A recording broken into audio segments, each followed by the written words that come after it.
morning, Kendall Elementary teachers. This is Principal Schneiderheinze. Hope you enjoyed your weekend.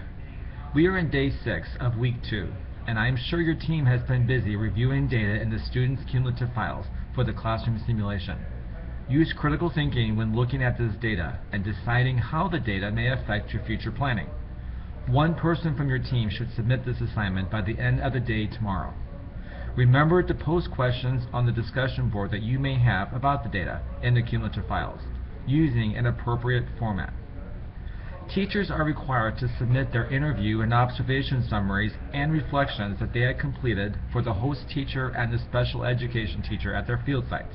They are also required to submit IEP snapshots for at least 2 of the students in the classroom with IEPs.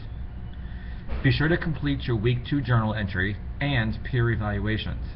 You should have received an email over the weekend with a link to the Teammates website that you use to complete your peer evaluations.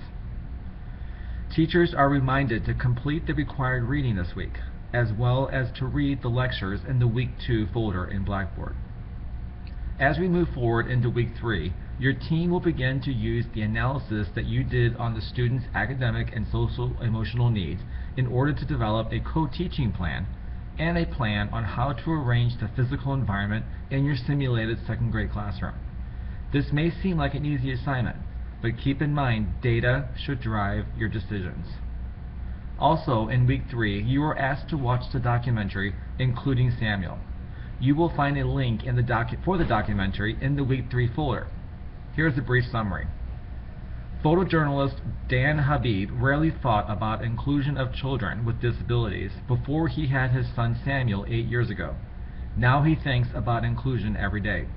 Habib documented his family's efforts to include Samuel in every facet of their lives, a journey that transforms each of them.